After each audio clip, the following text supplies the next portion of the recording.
Conexão Mota. Vivemos em um mundo complexo e em constante mudança.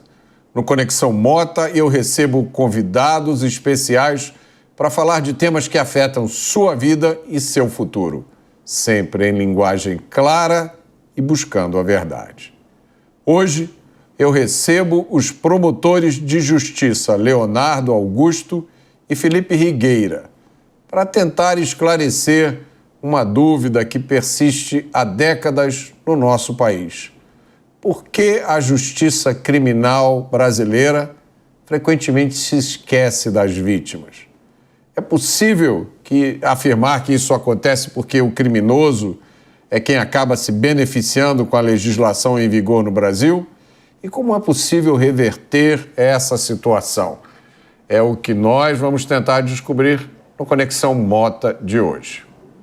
Então, Leonardo, Felipe, sejam bem-vindos. Muito obrigado. E eu começo colocando uma pergunta que eu faço frequentemente aqui. O Brasil sofre com uma crise de criminalidade que muita gente diz que já virou praticamente uma guerra civil. Vocês concordam com isso? Primeiramente, saudações a todos. Agradeço imensamente a oportunidade de estar aqui do lado de um caro colega e amigo Fábio, um grande Roberto Mota. Isso é algo que não é incontestável, essa crise do Brasil. O problema que nós temos no Brasil, principalmente na questão criminal, é que nós estamos presos no século XVIII e XIX. No início do século XIX, um doutrinador penalista chamado von Litz, ele escreveu que o direito penal é a magna carta do delinquente, ou seja, o direito penal é estruturado para defender o criminoso. Isso na circunstância de espaço e tempo do início do século XIX. Hoje, isso deve ser modificado para que o direito penal seja a magna carta, seja a lei que defende o homem justo, o homem honrado. E isso não é dizendo que se tenha que retirar direito de criminosos, não. Isso significa que nós temos que dar a cada um o que é seu, independente de qualquer tipo de divisão que exista na sociedade e que seja implementada. A divisão correta que existe é homem com virtude, homens e mulheres com virtudes e homens e mulheres sem virtudes. Homens e mulheres honrados e homens e mulheres não honrados. Isso é que tem que ser o norte para que nós não tenhamos um sistema criminal vitimofóbico. É interessante esse seu ponto de vista porque me parece que a legislação penal brasileira ela trata o criminoso como um anjo caído, uma pessoa do bem que cometeu um descuido, que não vai mais cometer aquilo se tiver uma chance, se sofrer um processo de reeducação. Né? Felipe, queria ouvir você. Inicialmente, gostaria de agradecer, Mota, o convite. Me sinto muito honrado de participar do seu programa, tenho acompanhado e parabéns pelo programa que tem desenvolvido e tratando de temas tão importantes. Eu, respondendo a sua pergunta, eu acho que sim, que há uma grande crise da segurança pública no Brasil e basta a gente ver os dados. Nós somos o país que mais mata do mundo em números absolutos, com cerca aí de 60 mil homicídios por ano. Nós somos o país com maiores índices de roubo do mundo, com cerca de 2 milhões de furtos e roubos por ano. E também nós somos o país mais violento para as mulheres.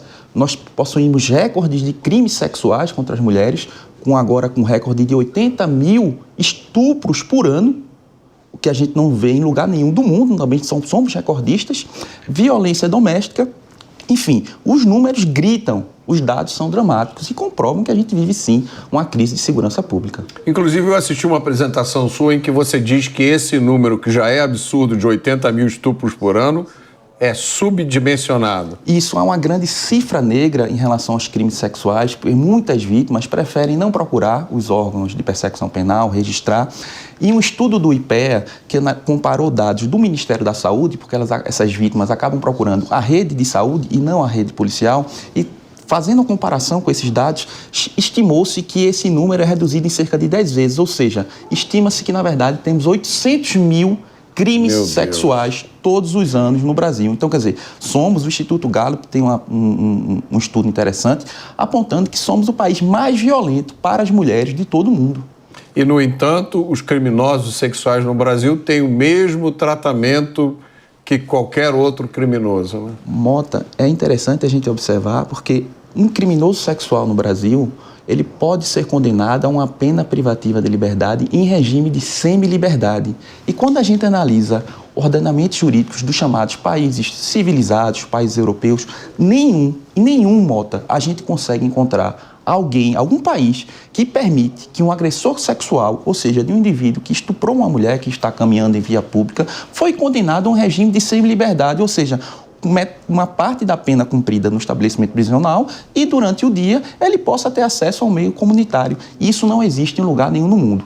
Para você ter ideia, Mota, se temos 80 mil casos de estupro por ano, os números prisionais deveriam ser proporcionais a esse número de crimes. Mas temos uma média, os últimos dados do sistema penitenciário apontam que temos cerca de 40 mil agressores sexuais no nosso sistema penitenciário em todos os regimes, fechado, semiaberto e aberto. Isso mostra que há uma desproporção entre crimes praticados e agressores presos, ou seja, a taxa de esclarecimento e de prisão é muito baixa. Então vivemos também um estado de impunidade que fomenta, inclusive, esse tipo de crime. Aí eu não resisto a perguntar para vocês, Léo, o que se passa na cabeça de um legislador ou de um jurista que acha razoável que alguém que estuprou uma mulher possa cumprir pena em regime de semi-liberdade? Qual é o raciocínio que está por trás de uma medida como essa? Isso, para mim, não passa de uma crença de luxo em acreditar que o mal não existe. Não tem outra explicação. Tem um psicólogo norte-americano, Henderson, o sobrenome dele. Ele desenvolveu, tem até um livro, Luxury Beliefs, Crenças de Luxo. Ele diz que, atualmente, alguns bens de luxo são trocados por crenças de luxo. E o que são essas crenças? São crenças que elas existem para sinalizar virtudes. Então, achar que é importante ressocializar todas as pessoas como se todos eles fossem anjos caídos, como você mesmo falou. Negar e desprezar completamente a existência do mal. Descolar totalmente a noção da teoria e da legislação da realidade. É que traz essas consequências. O mundo, o desenvolvimento científico sempre foi construído no binômio realidade e teoria. Então havia realidade, a teoria vinha e melhorava a realidade, aí vinha a teoria, melhorava a realidade. Hoje, o que é que eu percebo? Eu percebo que existe a teoria, vem outra teoria e modifica a teoria, vem outra teoria e modifica a segunda teoria criada, e com isso, cada dia que passa, a realidade se afasta do direito e torna esse caos que as pessoas passam a desconfiar da lei e das instituições. A gente tem um problema muito maior, que é um problema de credibilidade. Quando um doutrinador francês, Georges Rippé, ele falava que quando o direito despreza a realidade se vinga e despreza o direito. Olha o que o colega falou aqui, a quantidade de cifra oculta que existe em relação a crimes sexuais. Mas essa cifra oculta, ela existe não só em crimes sexuais, mas crimes contra o patrimônio e vários outros crimes. Provavelmente só não existe um homicídio porque tá lá. Você encontra o corpo, né? Isso aí não tem como... Ou tem o desaparecimento de uma pessoa. Mas olha a quantidade dessa cifra, porque o povo, ele não mais acredita que aquela situação, aquela demanda criminal dele vai ser efetivamente concluída, vai ser efetivamente satisfeita. Então, com isso, esse sentimento de descrédito só aumenta e faz com que a população, o povo, despreze as instituições e o direito. Eu vou passar para você, Felipe, mas eu queria te perguntar, que é uma crítica que eu já ouvi de alguns estudiosos, pensadores, especialmente americanos, mas de algumas pessoas aqui no Brasil, de uma confusão que existe entre combate ao crime, que é uma atividade tipicamente policial, e direito penal. Me parece que muita gente no Brasil, muitos juristas, muitos operadores do direito, acham que o combate ao crime se faz com o direito penal. E aí eu tenho o meu amigo, o procurador de justiça Marcelo Rocha Monteiro, que em vários momentos ele diz, olha, a gente não está numa discussão, num debate de direito numa sala de aula. A gente está falando de prender criminosos, né? A gente está falando de evitar crimes. Como é que você vê isso?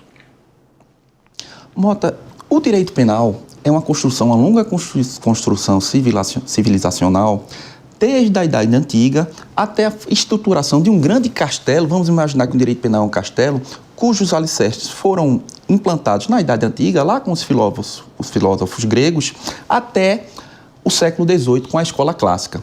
E esse direito penal tem alguns pilares de sustentação: o livre-arbítrio e a culpa individual.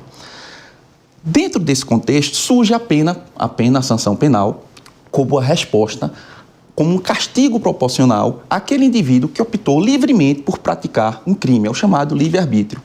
O direito penal, então, tem uma virtude retributiva com a pena, é impor um justo castigo a esse criminoso que optou livremente por praticar um crime, e também uma virtude preventiva, ou seja, funciona como um poderoso aviso para que outros indivíduos, para que toda a sociedade seja dissuadido os potenciais criminosos de praticar um crime. Essa é a função básica da sanção penal: proteger bens jurídicos e uma virtude retributiva e reprovativa. O grande problema que eu vejo hoje no direito penal é a interpretação que se dá de uma corrente teórica, a criminologia crítica ou marxista, que destrói os pilares desse direito penal, desse castelo do direito penal, ao negar o livre-arbítrio do criminoso. Ou seja, para essa escola crítica que bebe do pensamento marxista, o criminoso seria uma vítima de uma estrutura capitalista criminógena e que leva ele, inevitavelmente, a praticar um crime. Então, ao negar o livre-arbítrio, a gente retira a própria legitimidade da sanção penal. Não há o que castigar se aquele indivíduo, na verdade, é vítima da estrutura social capitalista, do sistema capitalista injusto. Não há o que prevenir se esse criminoso é levado, inevitavelmente, à prática de uma conduta delituosa. Ou seja, o castelo do direito penal entra em ruína. E a gente pensa que essa criminologia, essa corrente da criminologia crítica ou marxista, ela é só uma corrente teórica, que ela não tem, mas no Brasil ela é muito forte, ela goza de muito prestígio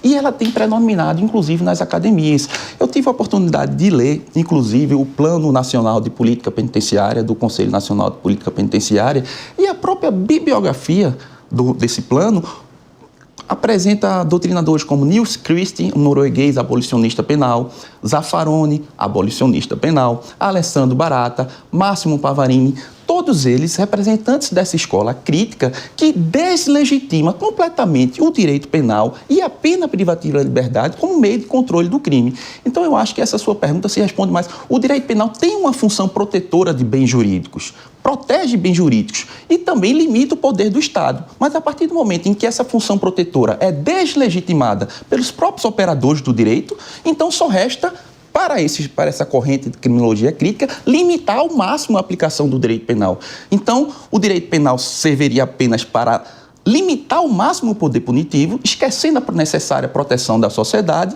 e deixando de lado essa função primordial do direito penal, que é sim proteger bens jurídicos, proteger a sociedade, proteger esse mínimo ético necessário para a harmonia social. É esse o castelo do direito penal que foi construído pela escola clássica e que forjou o direito penal tradicional que conhecemos hoje e que está vigente no Brasil. Que até, deixa eu só fazer uma observação importante, que as pessoas, só para esclarecer o que é o abolicionismo penal, né? Você podia explicar o que é? Porque eu já encontrei, e a primeira vez que eu encontrei a defesa desse troço chamado abolicionismo penal, eu achei que eu tinha entendido errado. O abolicionismo penal e o direito penal mínimo, que segundo Zaffaroni, o direito penal mínimo seria uma antessala para o abolicionismo penal, é uma corrente derivada dessa criminologia crítica ou marxista que deslegitima o direito penal como resposta à criminalidade. Para eles, o direito penal não é a medida adequada. Eles apostam em medidas despenalizadoras, em mecanismos consensuais de conflitos. Ou seja, é parar de prender. O abolicionismo penal é o seguinte: não adianta prender, não se deve prender criminosos. Você deve aplicar penas alternativas, reeducar os criminosos, mesmo um pai que joga a filha pela janela, mesmo uma filha que manda matar os pais a pauladas. Não, prender não adianta, vamos fazer outras coisas, é isso. É exatamente isso que eles pregam, a total deslegitimação da pena privativa de liberdade, e o grande problema dessa corrente é que ela não tem apelo popular. Ela, inicialmente... Ela é completamente desconectada da realidade. Para você ter ideia, Mota, 3 a cada 4 brasileiros defendem a pena de prisão perpétua para crimes hediondos. Isso é uma pesquisa recente do IPEC. 3 a 4 brasileiros. E é interessante essa pesquisa porque entre os indivíduos das comunidades mais carentes, das periferias, essa percentual aumenta para quase 80%. Então, a classe trabalhadora, que supostamente faz parte, né, que seria protegida por essa criminologia crítica, não adere a esse pensamento da criminologia crítica e eles acreditam no direito penal como resposta ao crime. E eu digo mais, eu acho que a maioria da classe trabalhadora, inclusive da classe média, não tem nem noção que existe uma coisa chamada criminologia crítica e abolicionismo penal. E às vezes eu conto isso nas minhas palestras. Eu uma vez encontrei num debate um sujeito de um partido que defendia isso. Não, eu sou a favor do abolicionismo penal. Aí eu pedi que ele explicasse o que era isso, ele explicou. É abrir a porta das cadeias e soltar todo mundo, porque prender não adianta. Léo, você ia fazer um comentário? Só acrescentar um ponto aqui do colega Felipe. Teoria crítica é uma crença de luxo. A gente percebe que a gente está meio que em uma armadilha retórica. Fazer uma analogia, no direito, no sistema criminal, temos criminologia, a política criminal e o direito penal. A criminologia são várias teorias, como a teoria crítica, que existem, tanto de um lado como de outro, no sentido de saber como se trata o crime e estudar o crime. A política criminal, ela está no legislativo, que pelo Estado Democrático de Direito tem a competência de guiar quais seriam as teorias criminológicas escolhidas. E o direito penal é a concretização da vontade do Congresso. Então, o Congresso tem vindo na criminologia como se fosse um supermercado e ele vai lá e escolhe o produto que ele quer concretizar para levar para sua casa, que seria o direito penal. O que ocorre? As crenças de luxo da criminologia, elas estão sendo concretizadas no direito penal. Nossa política criminal, ela é totalmente construída com bases em crenças de luxo que se afastam totalmente da realidade. O Felipe falou aqui desse estudo da classe trabalhadora, o que é que ela acha que tem que ser a pena. O doutor Peri Chiquida fez um estudo. Foi entrevistado aqui. Ele disse que o estudo perguntando para os criminosos o que é que faria com que eles não praticassem o crime. Pena de morte, prisão perpétua ou cumprimento da pena de ponta a ponta. O que é cumprimento da pena de ponta a ponta? É o cara ser condenado a 30 anos, ele ficar 30 anos. Ele fez esse estudo, inclusive, aqui em São Paulo. Em São Paulo. Ah. Ou seja, os próprios criminosos disseram como é que eles não praticariam o crime. E aí eu lembro de um caso que a gente teve lá no júri de Vitória, que foram 2 réus que mataram uma mulher em Los Angeles, nos Estados Unidos. A polícia norte-americana interceptou o telefone deles e eles, durante a fuga para o Brasil, eles falavam que eles tinham que voltar ao Brasil, porque se eles fossem presos nos Estados Unidos, eles pegariam ou prisão perpétua ou pena de morte. Então, o Brasil, até bactérias, elas respondem a estímulos. Até bactérias respondem a estímulos. O Brasil hoje é um terreno, um país que atrai criminosos, porque o incentivo daqui é melhor. Agora, deixa eu fazer uma pergunta para vocês difícil. Quer dizer, difícil não, é fácil, mas é importante para as pessoas entenderem. Você descreveu muito bem. Tem aqui uma prateleira de teorias. A teoria de que, entre outras, a teoria de que o crime é uma escolha, né? A teoria econômica do crime, o criminoso é movido por incentivos e benefícios. Tem a teoria da criminologia crítica, diz o criminoso é um pobre coitado, ele é oprimido, não é ele que faz a escolha, é a sociedade que faz a escolha para ele, punir não adianta, o que adianta é ressocializar. Desta prateleira, o Congresso Nacional retira elementos para montar uma legislação. Então, a gente tem um problema número 1, escolhas erradas feitas que são incorporadas na legislação. Depois, a gente tem uma legislação que é aplicada por operadores do direito. E aí a gente tem outro problema. Por exemplo, magistrados amigos me dizem que no Brasil existe um troço chamado fetiche da pena mínima. Então, um crime lá diz que, olha, a pena para esse crime é de 5 a 15 anos de prisão, 99% dos juízes condenam a 5 anos de prisão. Vamos olhar o primeiro problema. Tem a prateleira das teorias, os congressistas vão lá e escolhem as teorias. Mas tem intermediários que ajudam, porque a maioria dos congressistas não tem o preparo necessário para isso, né? A gente sabe que há forças, há entidades, há grupos que vão lá no Congresso Nacional e convencem, olha, você tem que seguir a isso.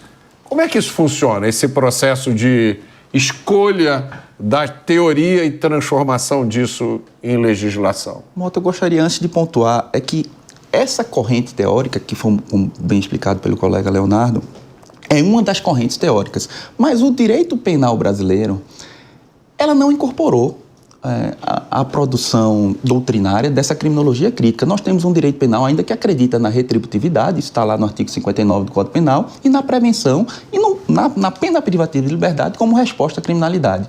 Por quê? Porque, como eu estava falando, essa criminologia, essa corrente teórica, ela não goza do apelo popular. Ela diz que existe um grupo dominante que se aproveita do direito penal para manter o controle de uma classe dominada e assim manter os seus privilégios. E essa classe dominada seria a classe trabalhadora. Posteriormente, correntes neomarxistas foram acrescentando elementos nessa teoria. Então, não seria só a classe trabalhadora que seria oprimida, mas a mulher, acrescentando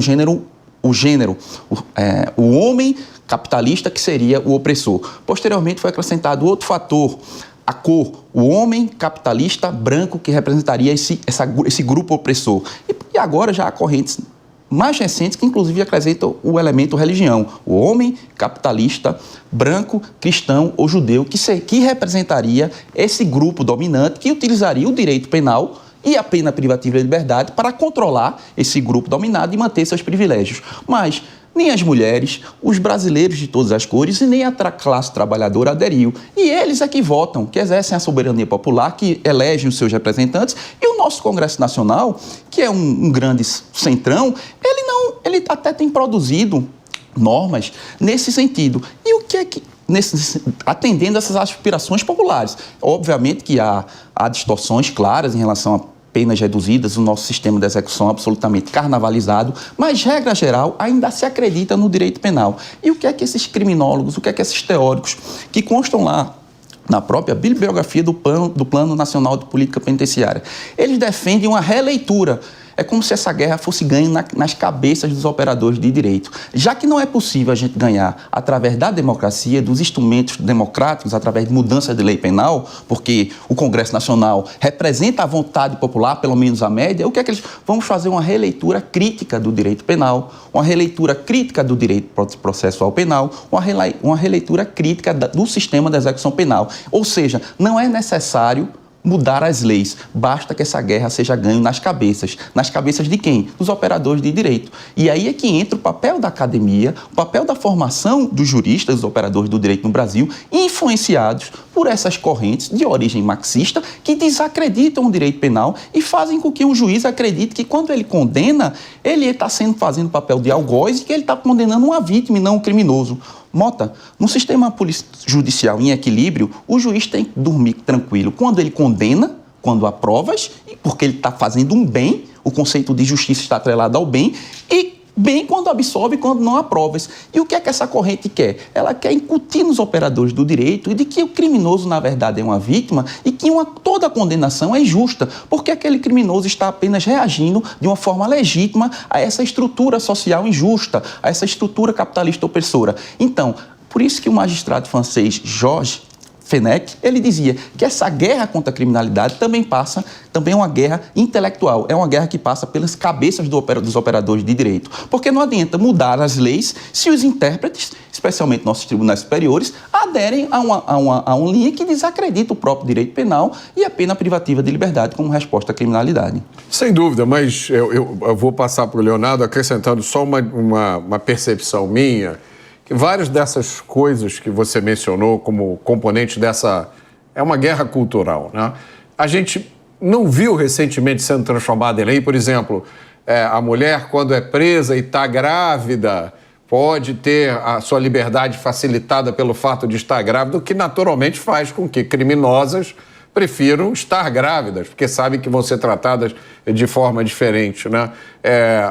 A própria saidinha, a existência da saidinha, a progressão de regime, essa ideia de que qualquer criminoso, independente do crime que tenha cometido, todos eles têm direito à progressão de regime, que, se eu não me engano, é uma decisão tomada pelas Cortes Superiores em 2003, 2004, né?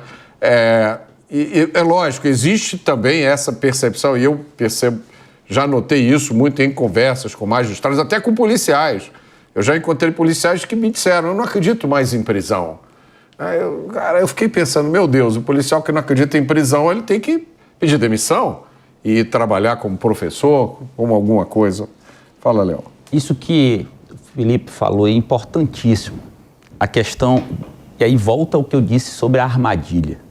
Esse intermediário que você falou aí, esse intermediário usa de argumento de autoridade para poder influenciar os parlamentares e produzir essas leis.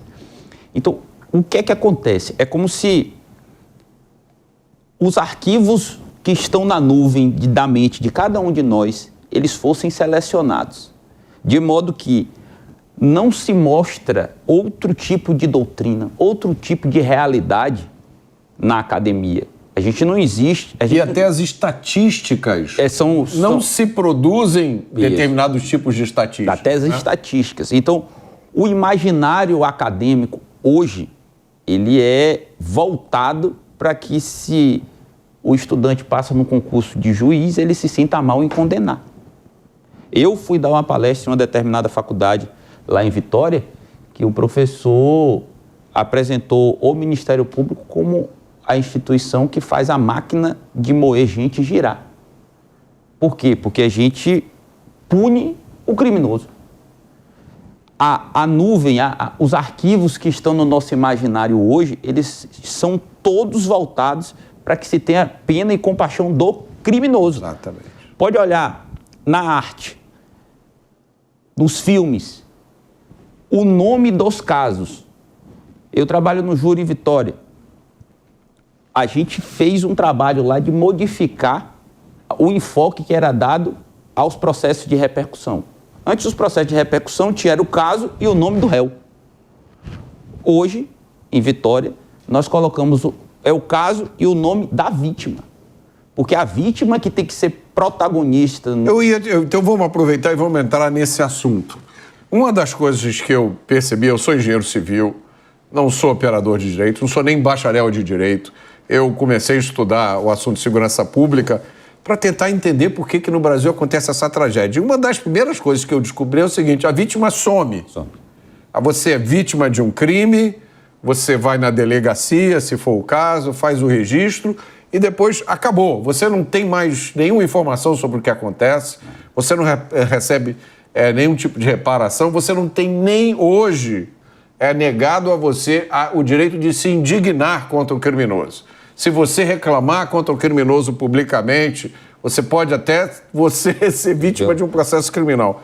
E eu queria que você falasse sobre isso. Aí a gente tem que fazer um retrospecto histórico no direito. Antes, no início dos tempos, existia a autotutela. O que era? Se eu tenho uma família, minha família fosse agredida, eu iria na família do agressor, no agressor, e mataria ou praticaria qualquer lesão. O Estado resolveu monopolizar essa violência. Tanto é que Max Weber fala que o Estado é monopolizador da violência legítima, ou seja, ele retirou a violência que estava na sociedade, monopolizou para ele e faz legitimamente. Como? De acordo com a lei.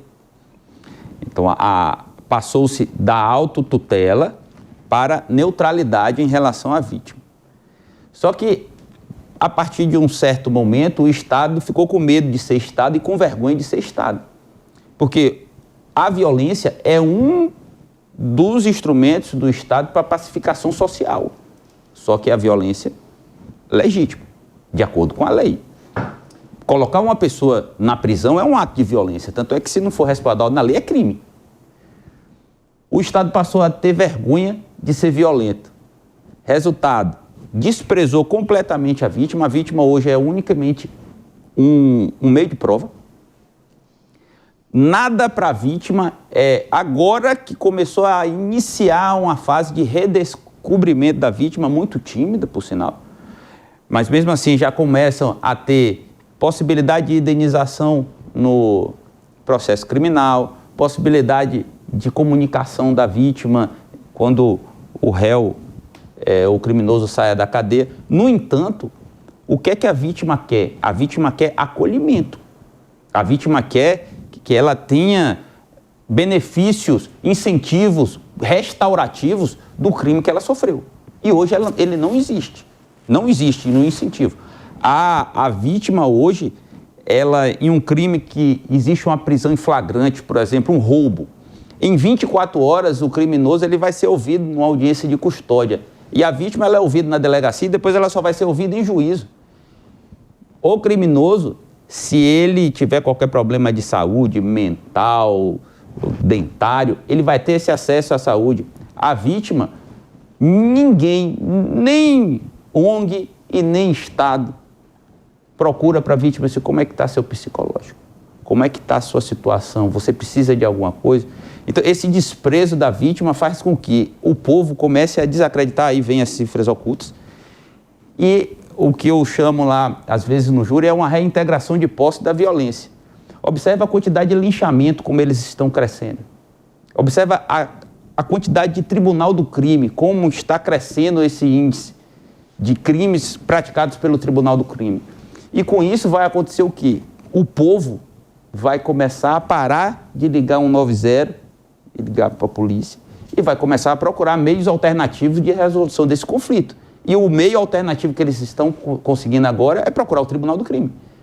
Eu já tive casos em que houve tribunal do crime e a testemunha chegou lá e falou assim, eu pensei que isso aqui já está resolvido. Eles mataram o fulano de tal.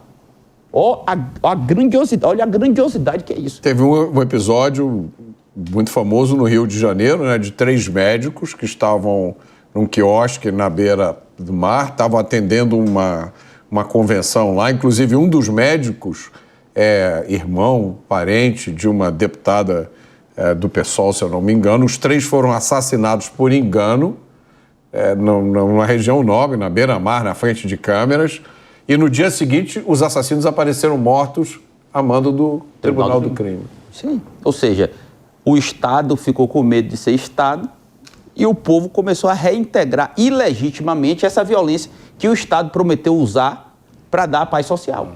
É muito interessante, antes de passar para o Felipe, eu queria só fazer um comentário muito interessante, essa observação que você fez a respeito da violência, porque eu sempre chamo a atenção das pessoas quando elas dizem que o Brasil é um país violento, que nós vivemos uma crise de violência. A gente vive uma crise de criminalidade, porque violência tem a violência ruim, que é usada para cometer crime, e tem a violência legal, que é a violência, por exemplo, quando a polícia tem que efetuar uma prisão, a polícia não vai com um buquê de flores e convida o faccionado, né, o traficante, a ir para a cadeia. A polícia tem que ir lá e usar uma violência legítima, né?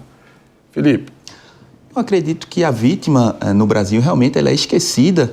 E quando a gente observa a legislação do direito comparado, colega Leonardo Mota, a gente observa que há uma preocupação com a vítima, inclusive na execução penal. A flexibilização do regime fechado, em muitos países, Alemanha, França, a vítima é levada em consideração para saber se ela não corre risco com aquele indivíduo que é colocado em meio à comunidade, que tem direito a uma progressão de regime, a flexibilização de sua pena. Para você ter uma ideia, Mota, nesses países, Reino Unido, Estados Unidos, a vítima é ouvida pelo Conselho de Liberdade Condicional para que ela preste uma declaração e que será levada em consideração as consequências que o crime trouxe para ela, psicológicas, econômicas, o impacto que causou o crime para a vítima e para seus familiares, e esse depoimento ele é levado em consideração pelo Conselho de Liberdade Condicional para conceder ou não o livramento condicional ao réu. No Brasil, o indivíduo progride quase que de uma forma automática. Nós temos agora uma mudança legislativa que eu acredito que foi positiva, em relação à necessidade do exame criminológico, mas já há uma resolução do Conselho Nacional de Política Penitenciária restringindo o alcance do exame criminológico. Depois a gente pode tratar desse tema.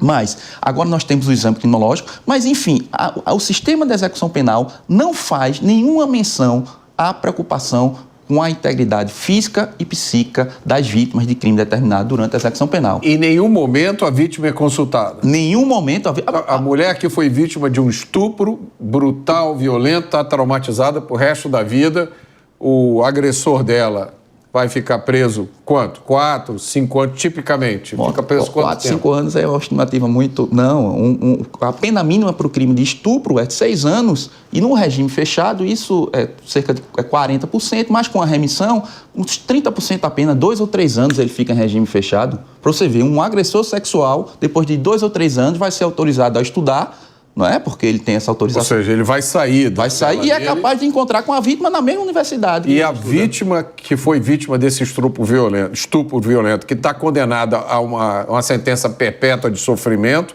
ela não vai ser avisada. Não vai ser avisada. De que o algoz dela agora está na rua. Bem registrado, Mota. Inclusive, nessas legislações, a vítima é sempre avisada quando o réu é colocado em qualquer tipo de flexibilização do regime fechado. Foi autorizado, a vítima é avisada. Inclusive, onde ele irá frequentar, no caso de agressores sexuais, inclusive, vamos ter um cadastro nacional. Enfim, a vítima é levada em consideração. No Brasil, a lei de execução penal não faz menção à vítima.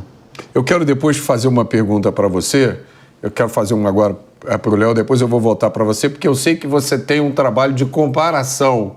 Você pega um crime que aconteceu no Brasil, mostra o que acontece aqui e você mostra o que aconteceria se ele tivesse acontecido em outro lugar. Vai ser a pergunta que eu vou te fazer. Mas antes eu queria que o Léo falasse. Eu sei que você tem um trabalho que, até onde eu sei, é pioneiro no Brasil em prol da vítima. E muito me animou descobrir esse seu trabalho. Eu queria que você falasse sobre ele. Não, a gente tem um projeto lá pela Associação Espírito Santense do Ministério Público, que é o projeto Sou pela Vítima. E o que é? Nós nos juntamos e nós percebemos que existia um hiato na legislação estadual para as vítimas, proteção para as vítimas. Poderíamos chegar para um deputado, entregar um projeto de lei para ele passar, mas essa não é a ideia. A ideia é a gente fazer uma mobilização social para que vejam que existe uma preocupação das autoridades em relação às vítimas. Então eu trouxe até uma camisa aqui para vocês, depois a gente pode até tirar essa foto. Nossa camisa aqui, eu Sou pela Vítima. Nós temos o Instagram, deixa eu mostrar aqui. @souPelaVítima. E qual é a proposta em resumo? A proposta em resumo é que nós queremos trazer uma legislação que traga incentivos para a vítima. Isso sem excluir os direitos dos criminosos. Não é uma legislação exclusiva.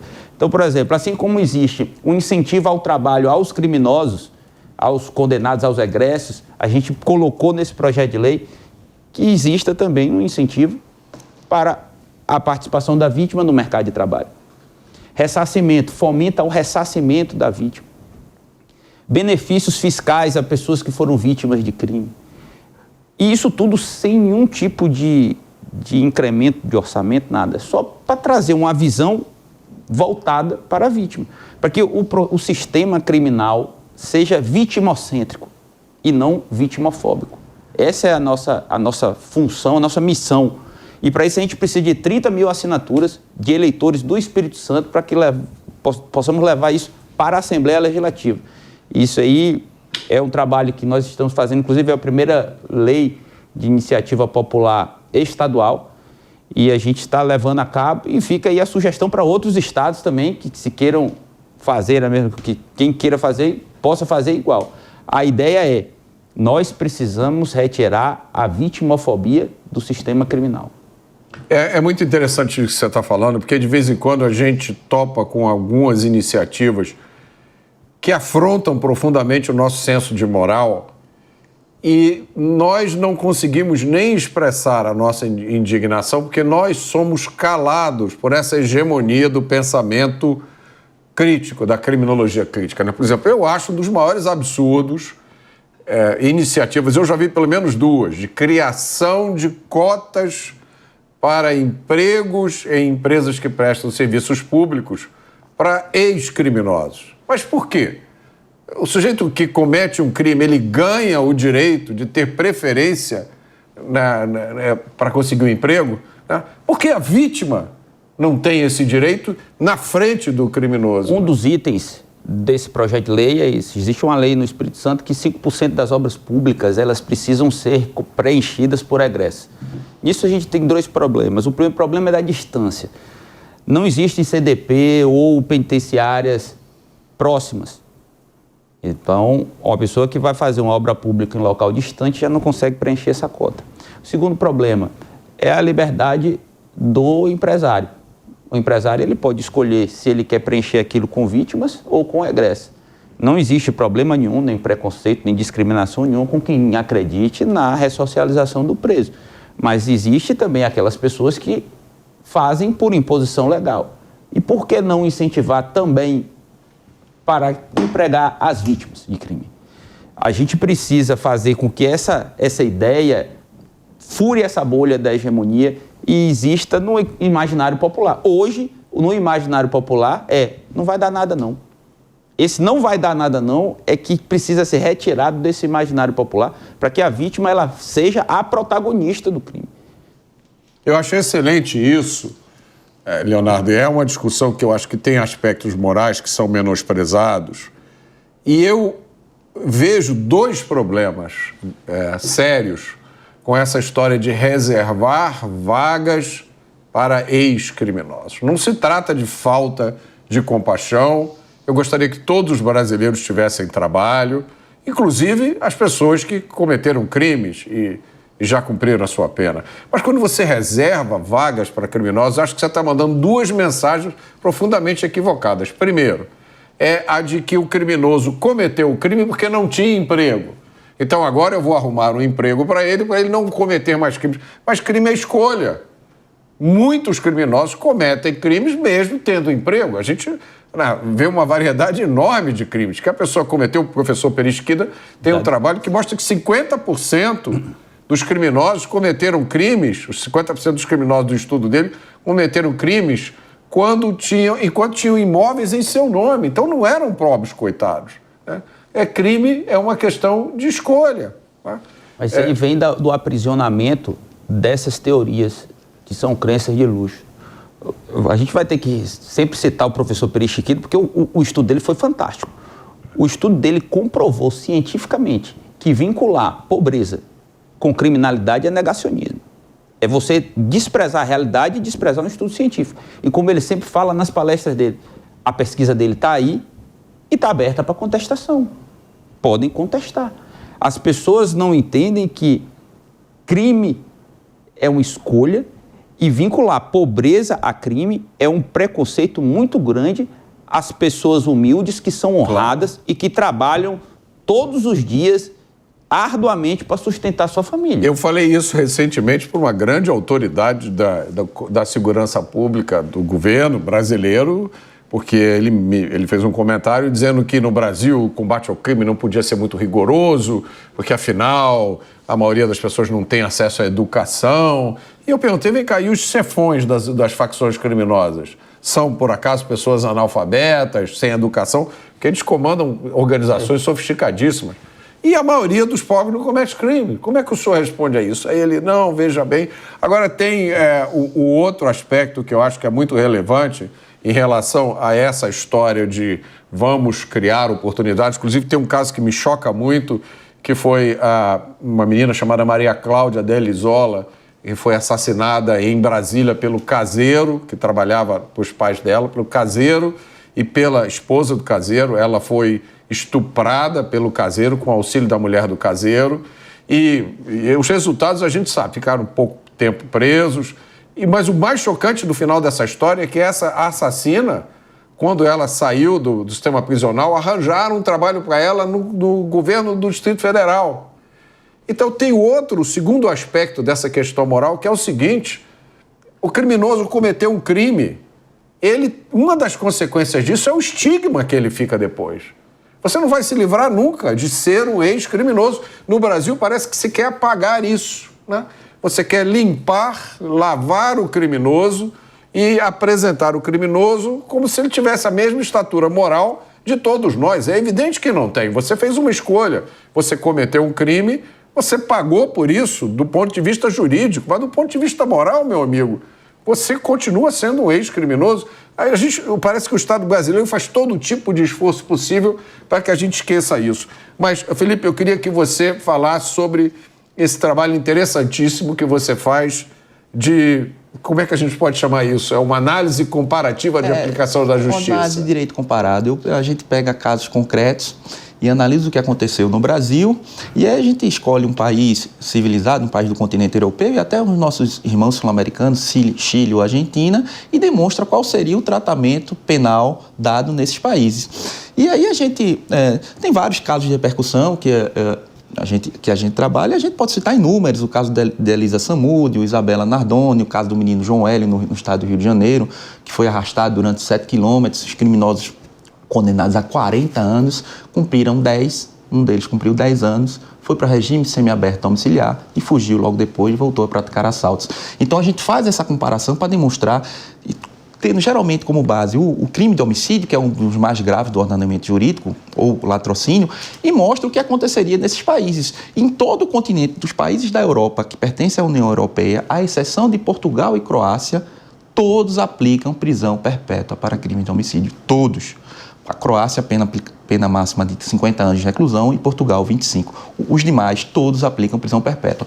Crimes sexuais. Mota, você não vai encontrar nenhum exemplo no direito comparado, como eu já falei, de algum agressor sexual que é condenado a um regime de pena privativa de liberdade em regime inicial de semi-liberdade em nenhum desses países.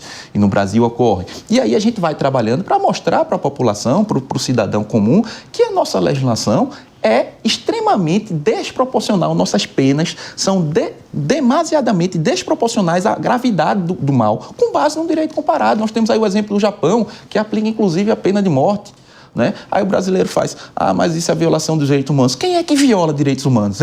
É o Japão ou é o Brasil? 40 mil assassinatos. Com 40 mil assassinatos, 80 mil estupros. Quem somos nós para falar de uma opção de um país que exemplo em relação à taxa de criminalidade? Então a gente trabalha isso para desmistificar essa falácia do encarceramento em massa. Isso você divulga numa conta no Instagram, não é isso? Isso. Você fala aí para as pessoas poderem seguir. O mito da prisão no Brasil. O perfil é esse, e a gente trabalha, é um perfil em conjunto com a minha irmã, que essa parte das redes sociais, dos gráficos, das montagens, ela faz comigo, ela me sugere, e eu faço a análise jurídica dos casos para que ela alimente esse perfil, e a gente faz a comparação. A análise jurídica toda sou eu que faço, baseado nessa questão do direito comparado. Cita um caso assim que você acha que é o mais gritante de diferença de tratamento entre um crime cometido aqui e o mesmo crime cometido lá fora. Mota, eu vou citar um dos exemplos. A psicóloga do Presídio Federal de Catanduvas, Melissa Almeida Araújo, ela foi assassinada com tiros de fuzil quando estava no seu carro com seu filho de colo e seu marido, a mando de um integrante do primeiro comando da capital que estava preso lá em Catanduvas. Esse indivíduo, que já estava preso num presídio de segurança máxima, foi condenado aí depois de 5 anos, eu acredito, de julgamento, ele foi condenado a uma pena aí de 25, 26 anos de reclusão. Ele irá cumprir uma fração dessa pena e depois irá progredir de regime, né? Caso se comprove que ele não tem vínculos com crime organizado. Aí eu faço essa comparação com o Texas. No Texas, um indivíduo que mata um policial penal ou um funcionário que trabalha dentro do sistema penitenciário é condenado à pena de morte com injeção letal. Então a gente faz essas comparações para mostrar que o Brasil tem uma legislação extremamente laxista, especialmente em relação ao crime de homicídio, crimes sexuais, o crime de roubo com violência. Esse é um dos casos que me chamaram a atenção, porque às vezes a gente encontra, inclusive, juristas criticando os presídios federais, o RDD, de um indivíduo que já está lá e que mandou matar uma psicóloga do sistema penitenciário federal, simplesmente por ela ser funcionário, para amedrontar, para causar terror, né, nos demais funcionários, nos demais profissionais de análise de comportamento e intimidar isso no Brasil todo. E tem gente que ainda acredita que esse sistema é extremamente severo, que seria inconstitucional, que seria um exemplo de direito penal máximo, direito penal do inimigo, enquanto em outros países ele seria condenado a uma pena de morte por injeção letal. É um dos exemplos que eu acho que são paradigmáticos para mostrar isso. Tem outros, se a gente pudesse alongar, eu tenho outros para contar, mas esse é um dos que me marcou. É muito impressionante como o sistema de justiça criminal, que é composto pelas polícias, né, pelo Ministério Público, pela Defensoria Pública, pelos magistrados, pelo Judiciário e pelo sistema prisional, a impressão que eu tenho é que existe hoje uma hegemonia dessa visão, né, da visão do criminoso, vítima da sociedade, e que se faz o máximo possível para evitar condenar o criminoso, se ele for condenado, para condenar para pena mínima, e mesmo assim, o maior esforço para tirar ele da cadeia o mais rápido possível. Mas tem um outro problema também, que eu queria que vocês comentassem, que é a baixa taxa de esclarecimento de crimes no Brasil. Pelos números que eu tenho, me corrija se eu estiver errado, em média são esclarecidos apenas 8% dos homicídios, e a única taxa que eu conheço de esclarecimento de assalto é de menos de 2%. Eu queria ouvir vocês. Por conta dessa nossa ideia, dessa crença de luxo, de que prender, de que punir é um ato vergonhoso, vem, primeiro, a questão da cifra oculta, que o povo não procura o Estado para resolver essa demanda criminal. Esse é o primeiro ponto. Segundo ponto, os investimentos em políticas públicas de segurança, ela também entra nessa gaiola retórica e não ataca o que deve ser atacado.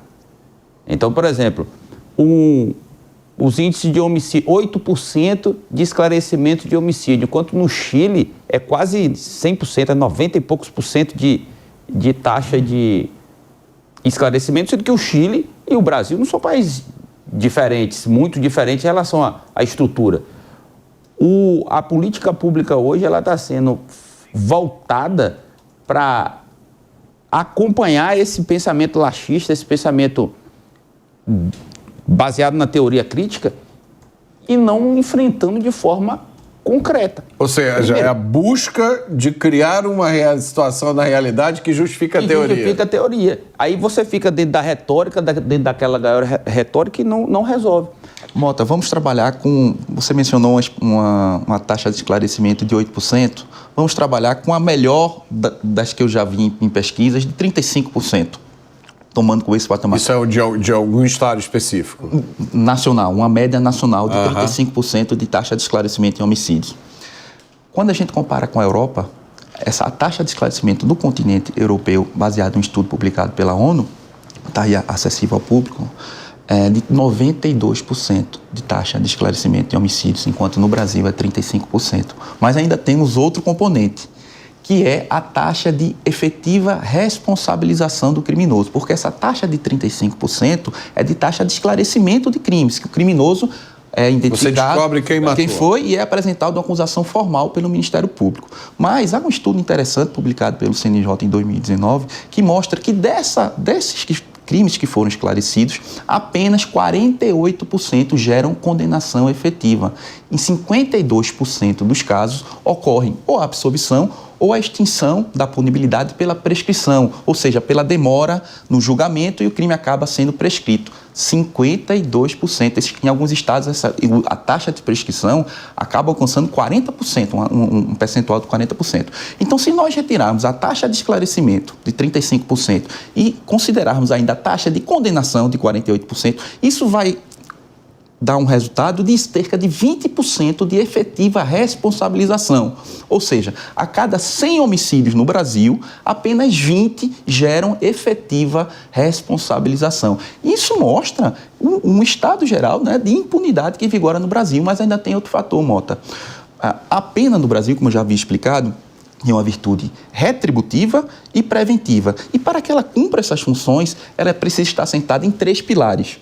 Certeza, que é exatamente a taxa de esclarecimentos no Brasil. No Brasil vigora a incerteza completa. É muito mais provável um homicídio, a gente trata o homicídio porque é o crime mais grave do ordenamento jurídico, não ser responsabilizado do que ser. Celeridade, nós temos um sistema judicial mais moroso do mundo, com 3 instâncias recursais, e severidade.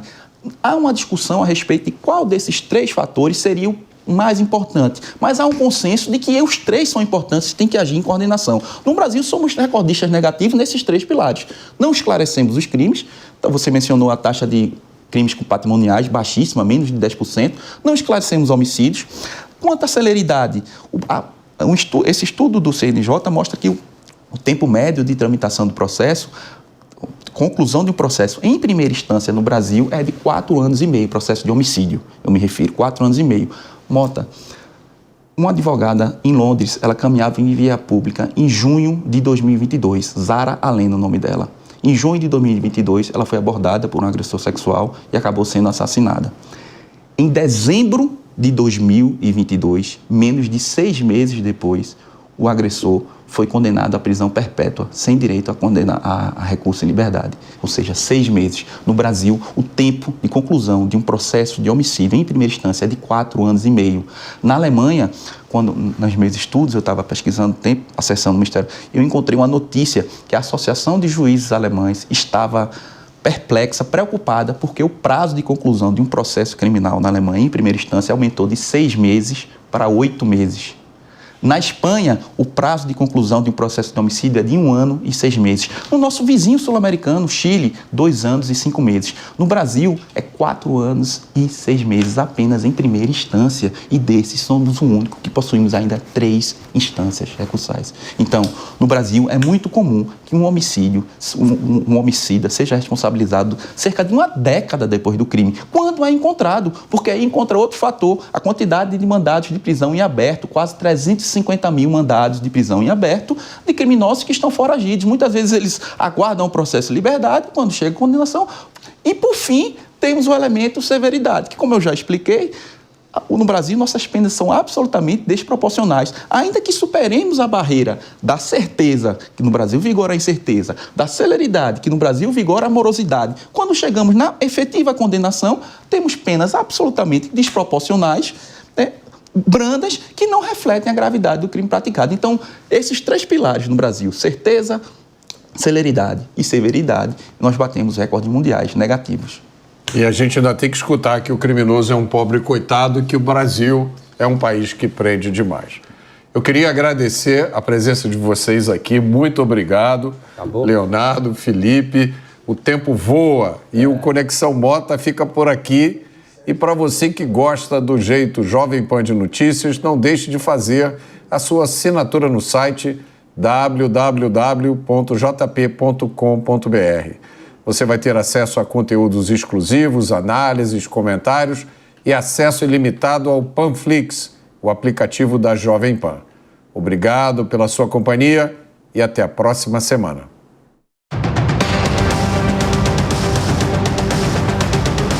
Conexão Mota.